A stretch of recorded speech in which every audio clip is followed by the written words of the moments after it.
Olá pessoal, tudo bem com vocês? Sejam muito bem-vindos a mais um vídeo aqui do nosso canal. Meu nome é Lavínia, para quem ainda não me conhece, e eu tô falando aqui da Greenhouse Suculentas. Hoje a gente deu uma variada no nosso cenário, né? Para quem já tá aqui há mais tempo sabe que a gente sempre grava lá na nossa estufa, mas hoje a gente pegou uns tons de verde aqui para combinar, né, com esse dia lindo. A gente também tá de férias, entre aspas, mas produzindo muito conteúdo aqui pro canal e para vocês lá no Instagram.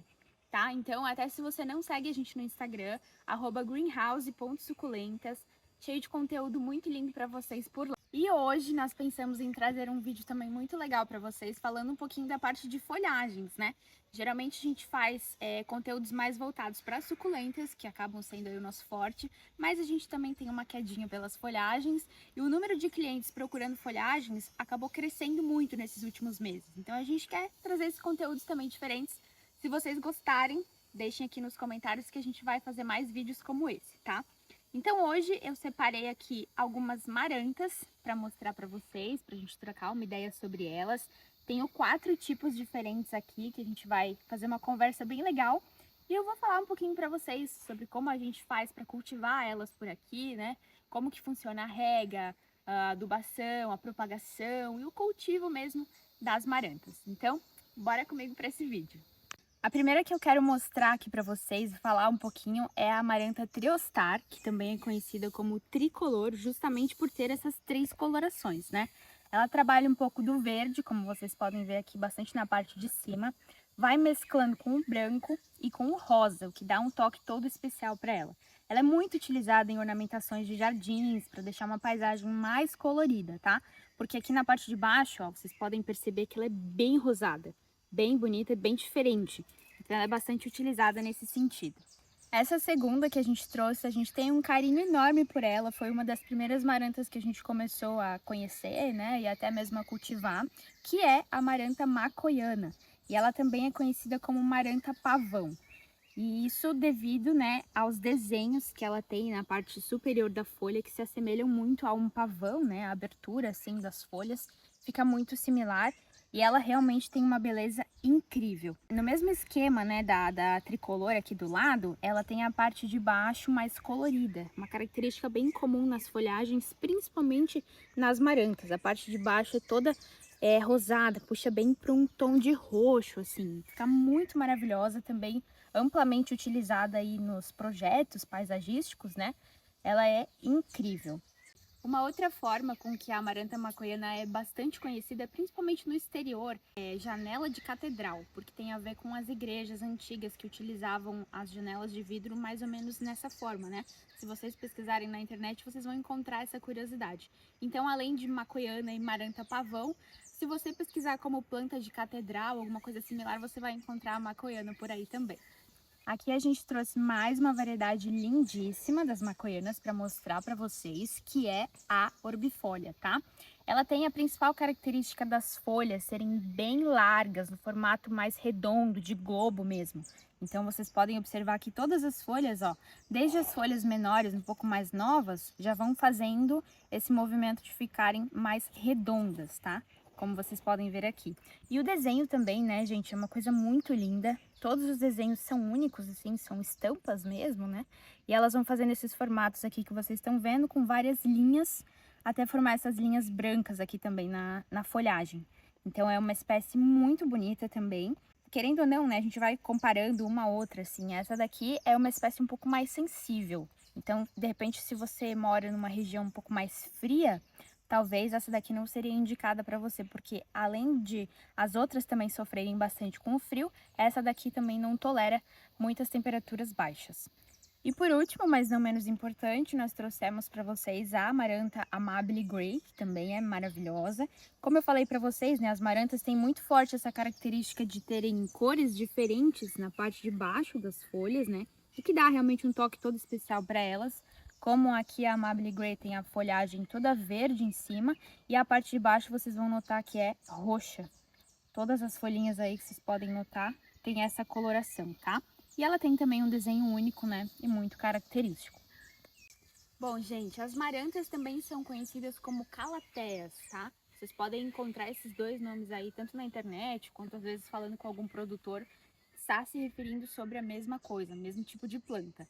E elas são originárias de florestas tropicais. Isso é uma informação muito importante para a gente entender como é a melhor forma de cultivar as marantas. Isso porque, se a gente para pensar, lá na floresta, as marantas são cultivadas à sombra de outras árvores maiores. Como aqui, por exemplo, a gente está com bastante vegetação aqui atrás, né? Vocês podem perceber que algumas árvores são maiores do que outras. E na sombra delas vão crescendo outras árvores, outras plantas, outros arbustos, né? Que vão depender dessa planta maior para fazer uma espécie de sombreamento ali para elas. E é o que acontece na prática, no ambiente aí original, né, das marantas. Por isso que a iluminação que a gente tem que dar para as marantas é uma iluminação não direta, uma iluminação indireta, porque ela precisa realmente desses períodos de sombra ao longo do dia e principalmente se for um sol muito forte, né? A gente tem que evitar o contato direto do sol com essas folhas. Justamente por isso é tão importante a gente lembrar, né, do habitat natural dela para reproduzir esse clima, reproduzir esse movimento dentro da nossa casa, tá? E justamente por isso também é interessante a gente sempre analisar. Quanto mais finas as folhas, né, das plantas, significa que elas toleram menos sol direto em cima delas, porque elas vão sofrer, né, podem até queimar caso o sol esteja incidindo diretamente nas folhas. Até mesmo aqui do lado a gente tem alguns filodendros que estão plantados no chão mesmo. E isso está dando certo para eles porque eles estão à sombra de outras árvores maiores, né? Aqui de toda a vegetação que a gente tem na lateral.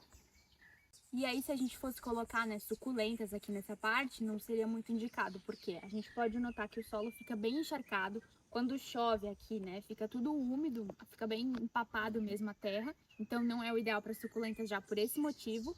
E também pelo motivo da sombra, né? Aqui tem um paredão que dá bastante sombra nas folhagens. É o ideal, mas para suculenta não. Então tem essa diferença. A gente fala aqui com vocês muito sobre suculenta, sol, sol, sol. Nas folhagens precisa de um pouco mais de sombra e água fresca. Então essa é a primeira parte do cultivo, que é assim, a parte mais importante é a iluminação, tá? Não é para deixar a sua folhagem lá no escuro, você tem que deixar ela numa fonte ideal de iluminação. Elas adoram o solzinho do começo da manhã ali, de repente até umas 9 horas. Depende muito do clima, né? A gente não consegue dar uma informação tão exata. Mas o solzinho do início da manhã e do final da tarde, ali das 4, 5 horas para frente, é o ideal para você cultivar a sua maranta no clima perfeito.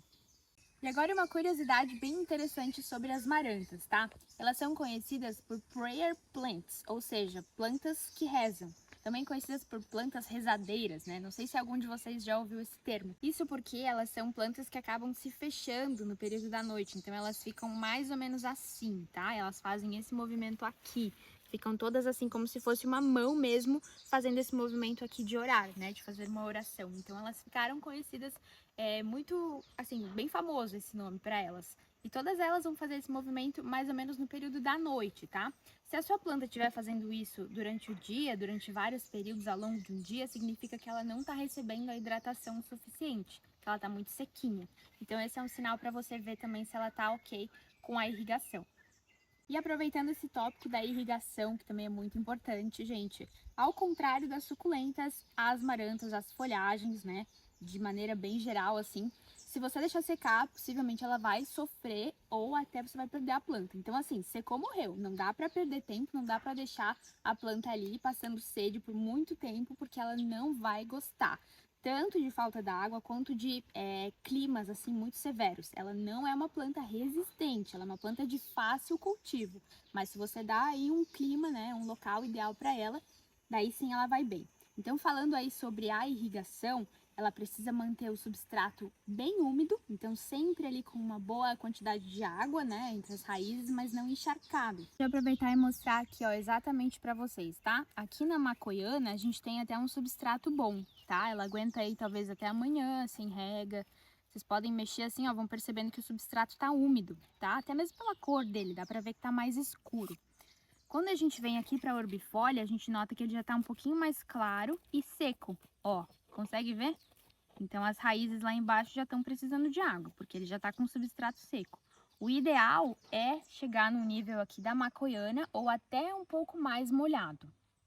E falando das marantas, né, ao contrário do que acontece com as suculentas, que na dúvida você não molha, deixa o mais sequinho possível. Aqui nas marantas, na dúvida, você molha. Então faz a irrigação de novo. Ah, vou sair e ficar 2, 3 dias fora. Faz a irrigação dela para ela ter mais água do que menos. E o substrato sempre úmido, mas não encharcado. Lembrando também que a gente precisa de vasos com furos para essa água poder escoar. A gente precisa molhar o substrato, molhar as raízes, mas depois a gente precisa que essa água vá embora, tá? Muito importante também sempre ter furos no vaso. E as marantas também se beneficiam de uma boa umidade do ar. Então, se você mora em um local assim relativamente seco, você vai ter que ir lá dar uma molhadinha, uma borrifada nas folhas. Elas gostam bastante. Então, se você quer cultivar a sua planta bem, né, da melhor maneira possível, pode ir lá dar uma borrifada, né, nos dias mais quentes, mais secos do ano, que ela vai apreciar também. E como eu falei com vocês lá no início do vídeo, né, a gente tem que sempre pensar em como é essa planta no habitat natural dela, para a gente tentar reproduzir, né, esse clima lá na nossa casa. Falando aqui das marantas, elas ficam protegidas por outras árvores, como eu comentei com vocês. Isso significa que elas não sentem a ação do tempo diretamente nelas. Por exemplo, de neve, de geada, de frio intenso, de muita chuva, de muita seca, elas estão ali no cantinho, sempre protegidas. Então vale dizer que as marantas são plantas sensíveis que não gostam de frio, não toleram geada, não gostam de vento, nenhuma ação muito forte da natureza em cima delas. Então, se você tem marantas no seu jardim, se você sabe que vai ficar muito frio, se vai gear, se vai dar um tempo muito severo, proteja-as de alguma maneira para você conservar as suas plantinhas sempre saudáveis. Uma forma bem legal de a gente saber, né, se precisa regar mais ou menos a amaranta, é a gente olhar o substrato, como eu mostrei para vocês. Se tiver ficando soltinho ali, já tá na hora de molhar. E se tiver úmido, você pode segurar ainda alguns dias. Mas, se por acaso você tá vendo aí a sua amaranta na sua casa e ela tá com as folhas, né, as folhas grandes, adultas, enrolando, significa que ela tá precisando de mais água.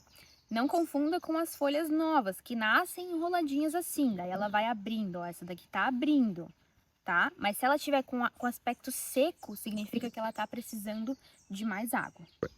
E para fazer a propagação das marantas também é bem simples, é um processo bem intuitivo também, na verdade. Você pode fazer a separação das touceiras, tá? Então, seria mais ou menos você pegar esse vaso, tirar ele e dividir em duas partes. Aqui você pode notar, ó, que ela vai perfilhando no vaso também. Já tem uma nova folhinha saindo aqui do lado, ó. Você pode esperar ela crescer um pouquinho mais, depois fazer a separação, né? Deixando um rizoma para cada vaso, que ela vai crescer saudável e vai se desenvolver também. E sobre a adubação das marantas, aqui a gente faz uso de adubação orgânica, que tem uma liberação mais lenta, então aí vai liberando ao longo dos meses, tá? Mais ou menos de 3 em 3 meses, 4 em 4 meses, você pode utilizar torta de mamona, você pode utilizar humus de minhoca também, esse tipo de adubo vai funcionar muito bem para as marantas. Bom, gente, o que eu tinha para falar com vocês hoje sobre as marantas era isso. Eu espero muito que vocês tenham gostado desse vídeo, aproveitado, né? Que tenha sido enriquecedor para o cultivo aí de vocês. Se vocês gostaram do vídeo, não esqueçam de deixar um like aí pra gente, que faz toda a diferença. Se inscreva também no nosso canal. Semanalmente a gente está subindo vídeos novos aqui para vocês. A gente fala muito sobre suculentas, mas estamos introduzindo também novas plantinhas aí pra gente conversar também, tá? Se você gostou, também deixe um comentário aqui pra gente. Se ficou alguma dúvida também, que a gente responde todos os comentários. No mais, desejo um ótimo dia pra vocês. Um grande beijo e até o próximo vídeo aqui no canal.